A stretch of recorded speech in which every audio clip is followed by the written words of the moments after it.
It's January 15th, 2018. It's actually Monday, Martin Luther King Day. Today's a holiday, which is why I have it off from work. I wanted to post a video update to start off the year simply because I haven't uploaded any range vlogs so far in 2018 because I haven't gone to the range yet this year. But primarily the main topic of this update is the fact that I have an active case of identity theft going on. I actually it came about sort of in, I think, the 2nd of January, and I got a call from a financial services for a bank asking me to call them back and gave me a reference number, and I thought it was a scam. But the thing is, 2 weeks before or 3 weeks before, I got another call of a similar type where a banking institution's auto dealer financial services wanted me to call them back with a reference number, and I ignored that one because I couldn't vet the number. It wasn't a toll-free number, and I couldn't find the number online, so I didn't know if it was that bank. And trying to contact that bank, I could not get any sort of person on the phone. Like, you couldn't talk to a live person no matter what you did. I was trying all these different menu options, like hitting 0 to hit operator. Couldn't get anybody. So I said, you know what, forget it, it's probably just a scam. But then the one on January 2nd, I was able to vet that number and find out it was that specific banking institution. So I called them up, gave them the reference number, and I asked, the guy started going through this process of getting the information from me, and I said, you know, what are you calling me about? And he said, oh, this is about your car loan for a Range Rover. And I said, I didn't get a car loan for a Range Rover.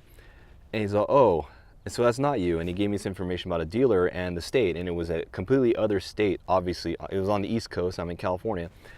And so I said, no, it's not me. You need to contact them and tell them it's not me, and they should probably notify their law enforcement agency because I'm not the one trying to buy that car.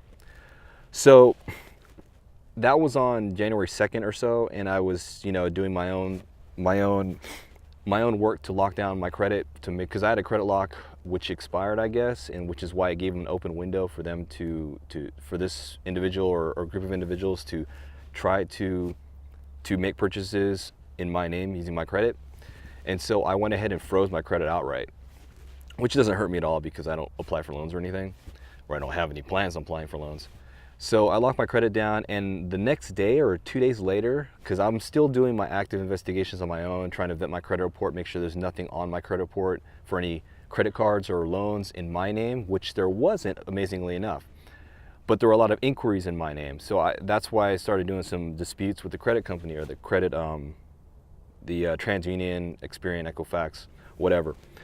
So I got a call from a detective in the state, one of the states on the East Coast, and he said, hey, you know what, we believe you've been a victim of identity theft, and so and so. And he said, you know, are you surprised to get, I'm sure you're surprised to get my call. And I said, you know what, I'm actually not surprised to get your call because I actually caught it, albeit slightly late, but I caught it myself. And so right now I've been working with a detective on the East Coast who knows, you know, he's ahead of the game as far as knowing that, you know, obviously it wasn't me who tried to buy a bunch of cars, and they've been working to, you know, obviously clamp down on this group of individuals who are using other people's identities also. I don't want to get into too many details. I'm trying to name the states and all that stuff. All I can say, it's on the East Coast. I mean, it is an active investigation, and the detective has been giving me some information. I've been sharing information with him because said individual or group of individuals also, apparently what had happened is they bought a bunch of food from some sort of farmers market type conglomerate where it's, you know, organic, or, you know, farmers in a network working together, and then they sell their food through this online website. But the owner of this website called me, or he finally hit me up on he contacted me through my website web form, my online contact form. He filled out the form to email me, and he said, hey, you know, I've been trying to email you a bunch of times, but you're not answering. And I'm saying, what? You never tried to email me. Give me a phone number. I vetted the guy, make sure who he says, you know, I checked his website out, and I called him up, said, hey, you know what, this is Jonathan Ocab. You know, what's going on here? And so, oh yeah, you know what, I found your website after I emailed you a bunch of times, and it doesn't seem like you're the kind of person to do a scam. But basically somebody used a stolen credit card using an email address of ocabj at another domain. So ocabj at some random email, it's not Gmail, because I tried to get ocabj at Gmail, but they don't allow anything less than 6 characters. But somebody using ocabj at another domain used this guy's website with a credit card that was not my name, some credit card for another person, not even in my state, to buy some food and had it delivered to somebody else. They let that through. But apparently somebody's been doing that, trying to pass themselves off as me. So I'm trying to figure out a way by which to sort of make a sort of an announcement per se. You know, I'm not a famous person, but then again, if you Google my name, if anybody Googles my name, you're going to find me, because I am the only Jonathan Ocab, as far as I know of, in the world. So if you do that search, and you'll come up on website, you'll come up on my websites, and so you can easily reach out to me, and you're going to get me, not some random dude who claims to be me. So right now I'm just sort of going through the motions. Obviously I have a lot of work ahead of me. Obviously this is still an active case on the East Coast, but as far as my personal information that can be used to either obtain financial loans or credit, I'm trying to just make sure that that can't be leveraged anymore. Obviously the credit freeze is what I have in place right now. I'm trying to figure out if I can do an EV, get an extended validation SSL certificate from a website, because that's kind of, those EV SSLs for websites kind of mean that you are a legit entity. And I kind of want to have that from a website, even though I'm not really I do have a business, but in another sort of sole proprietorship in my name, or using another variation of my name. So I'm not sure if I can get an EV cert. I was looking into some SSL certificates for email, but SSL certs for email are just terrible. And it's never been formally, there's no real good standard that, while there is a standard, there's not really a good formal method by which everyone adopts SSL certs for emails. So it's kind of difficult to even use one and have it even legitimate. I do have a PGP, public-private key pair, that I use. You can actually get my public key through my domain if you know how to use GPG or PGP with DNS. So there's ways that I've kind of made it available online that you can vet who I am. I mean, obviously, I have two main email addresses that I'll use for non-work use. That's ocabj@ocabj.net, which is my domain. I've had that domain for almost 20 years. And then jonathan.ocab@gmail. I wanted a Gmail account, and Gmail didn't ever allow anything less than 6 characters for a username, which is why I don't have ocabj@gmail. But those two email addresses, ocabj@ocabj.net and then jonathan.ocab@gmail, those are me. Obviously my @ECR addresses, those are obviously me, because we control, you know, @ECR.edu, that's an institution, educational institution, which we control our email addresses. So you obviously know that's me there. But if you get any emails from another email address claiming to be me, it's not me. You got to go to just my two main email addresses. Obviously my website, my ocabj.net website, is obviously the easiest way to get to me, or like to contact me if you need to vet me for some reason. But yeah, that's kind of the big thing going on right now. Not really too concerned about it, although I should be. But I know that this is not an uncommon thing anymore. Identity theft has become a huge issue in this world, and with my background with information security, I understand the controlling data, and unfortunately, with so much of our data being passed around now, with all these different places, whether you go to a doctor's office, you know, dentist, optometrist, any sort of medical, then you do any kind of credit check. If you do a background check with anybody, you know, I have my background checks done for CCWs in other states, and I don't think that's a vector by which my information is stolen. You know, then you have the actual credit companies like Equifax who get hacked. That's a huge breach there, and so it's possible they got my information through that. When I've sent my information to other firearms related vendors, when I bought ammo out of state, when they required that you give them more information than usual for some reason because they want to vet who you are. Other companies, hosting companies I've used in the past, they wanted to use, they wanted other forms of ID to verify who you are before they gave you elevated access to your vHost, like SSH access. So there's lots of things we've done in the past, and lots of stuff we're doing now as far as passing around information that makes this makes identity theft very not very easy, but much more. It facilitates the ability for malicious individuals to do that. But anyway, I don't want to talk too much into that, but just want to throw that out there. I'm going to write an article on my blog about the whole identity theft scenario I'm going through right now, just so that people are just kind of aware of the ways that it can be used against you, or be used to you leverage your credit based on very minimal information. They don't even need your social security number anymore. It seems like a lot of companies aren't vetting this properly, and they're using other forms of identification, and their background check process is not very good. And I'm trying to actually get more information on how exactly this person applied for to buy a car in my name in another state, because I would definitely like to meet the person who let that through, considering from what I understand, they used a driver's license not of that state in which they tried to buy that car. That's all I can do is shrug. Anyway, that's kind of the big thing going on right now, and I'll write an article about it, release as much details as I can without kind of compromising the ongoing investigations that these detectives are kind of doing right now, and I don't want to tank their cases, so just want to throw that out there. Then, as you can see here, I'm sitting in the back of my Jeep Wrangler. If you were kind of following my Instagram, I made a short post on my blog of this 2018 Jeep Wrangler JKU, JK Unlimited. And incidentally enough, we're talking about someone trying to buy a car in my name. I did buy this car at the end of the year, but I didn't apply for credit on this one. This was just straight up cash. So I bought this brand new.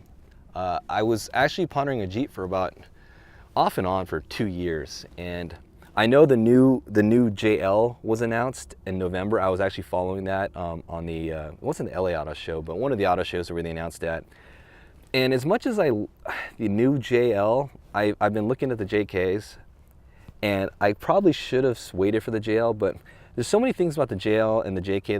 There's differences, especially in the modernization, that I didn't think the JL was worth at least waiting another couple years before the markups dropped finally. I got this one at a couple $1,000 under sticker, so the price wasn't bad. Although, let me segue into my opinion of Jeeps in general though. I think they're crazy expensive, no matter what. They're crazy expensive whether they're sticker or just slightly below. I think Jeeps are great vehicles, these Wranglers, but I think the price should be, my opinion, I'm old school and I'm used to less expensive cars, but I think the price of this should be $8K slashed across the board for all their tiers, but that's just me. I think these things are a little bit more expensive than they should be, but the Wrangler, you're buying the history of the whole line and the name, even though it's no longer owned by Jeep, it's owned by Fiat, but whole other story. Anyway, so I was shopping around at the end of the year, and I found this. I wanted the Gobi, which is this desert tan color. It's so I thought this was really cool, and I found a unlimited 4-door and the Rubicon trim. So I checked it out, and I said, I test drove it, and I said, you know what, I'm just going to get this one. I think it's a nice vehicle.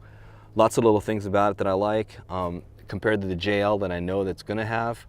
I don't like the modernizations they've done with the JL, and frankly, I don't like some of the modernizations they've done with this thing. And I'm not a fan of the modernization of cars in general as far as the electronics that throw in it, especially these, touchscreens and Bluetooth and all that crap. People complained about planned obsolescence on their smartphones and their computers.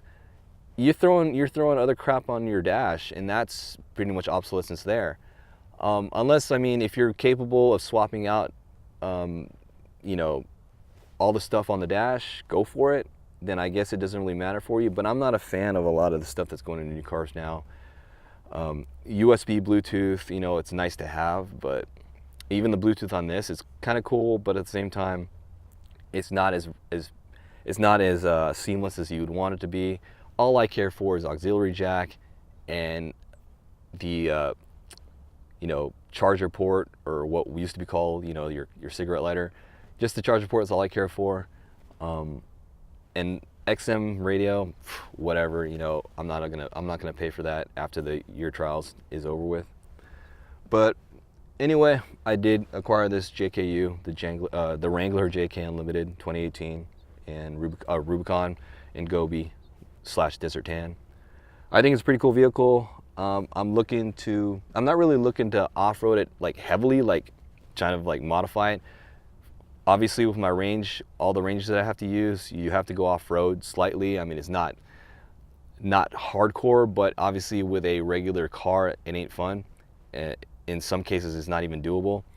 And then my Tacoma can handle it well enough, but it's just nice to have a little bit more off-roading oriented vehicle for this. My commute to work isn't very far, so I can actually drive this to work and not get killed on gas. My commute to work is, it was under 6 one way, so 12 miles a day, assuming I don't go for lunch and drive somewhere. You're not wrecking much mileage, and even then I can still switch between my Prelude and my Tacoma if I want to take those and not put mileage on this thing. But I've been trying to break this in. I've put 500 miles on it so far, just to kind of get the engine settled. And yeah, as far as upgrades are concerned, I'm probably going to, I've done some interior upgrades with, as far as the all-weather mats, put some grab bars, the steel grab bars on it. I'm pondering some other things as far as accessory cargo management, MOLLE, like that MOLLE tray and stuff like that. I'm debating that stuff. Seems simple enough. Exterior mods, I may or may not get new bumpers. The only thing I want about the bumper is, the reason why I want to upgrade the bumpers is because I want to upgrade the tire carrier to something that will hold more weight. And since the best way to hold more weight on your tire carrier is to have it bumper mounted, I'm going to replace the bumper. And if you're going to replace the rear bumper, you're going to want to replace the front bumper so you don't have it imbalanced as far as the front and back is concerned. And the only reason I want to upgrade the tire carrier is because I want to carry some gear. Like, I'm going to have some mounts for that, so I can externally mount some gear to the tire carrier itself. But yeah, expect to see more of this Jeep as far as what I'm doing with it in the context of my lifestyle. And I'm gonna probably post at least my likes and dislikes of this vehicle, and then all the mods I had to make to kind of make it a little bit more usable by me. And I should have an article on that on my blog soon enough. I figure give me a month or so with this vehicle, at least 2 months, just to kind of get acclimated with it. And then I think the third item of note is the fact that SHOT Show is coming up in a week. So next week will be SHOT Show 2018, Vegas. Should be interesting. Hotel prices for that week are terribly high again, worse than last year. So we'll see how it goes, especially after the whole incident again at that country music festival that happened in Vegas. I'm not sure how the hotels are going to clamp down on the people who are staying at hotels and the visitors. So we'll see what's going to go on there, if it makes it much more hassle for SHOT Show attendees, especially the vendors and the exhibitors who have to bring firearms there. That's going to be a whole other thing. So we'll see if the hotels try to clamp down on them even further. But this should be a fun time. Last year I sort of did a quasi vlog of SHOT Show. I may or may not do the same thing. I prefer to write my article or my opinions of SHOT Show. It's just easier for me to take photos and then write my opinions after the fact, like the week following SHOT Show, just to get that information posted. Trying to vlog at SHOT Show is just a pain in the ass. And I know a lot of guys, a lot of the more prevalent YouTubers go out there and they do their video interviews and stuff, and that's cool and all, but trying to cut a vlog, record some footage, kind of a pain in the ass with all the people jumping around and getting, it's just a crowded place in general. So I may record some footage and we'll try to cut some stuff together, and we'll see how that goes again. But expect an extensive multi-part blog series of articles on SHOT Show 2018 following the show when I get back, because I have to process the photos, get all my notes together and squared away, and then write everything out and then have that posted. So that's sort of it for now. I just wanted to get this video update, kind of long update. I guess it was a long clip that I just recorded. It's a one take, but I just wanted to throw some information out there, and then hopefully after SHOT Show when I get back, I'll hit up the range. We'll have another range vlog for 2018. So again, if you ever get any correspondence from me or you try to reach out to me, best way to vet who I am is just go to my website, ocabj.net. I've had that website for almost 20 years. That's just me. So, and if you Google my name, 100% it's me. I should be at the top of the list. If I ever come to find that I Google my own name and I'm not at the top of the list, I'm gonna have to figure out why, and I'm gonna get into some shady SEO stuff just to get my name back up there. But I just Google my name or just go to ocabj.net, and if you ever need to contact me and make sure you reach me specifically, hit up my website, and that's how you'll find me. Anyway, that's it for right now. That's the end of this not arranged vlog video update. So stay tuned to ocabj.net for the SHOT Show recaps, and then stay tuned on my channel. Hopefully another range vlog will get posted soon to start off 2018. Anyway, see you soon.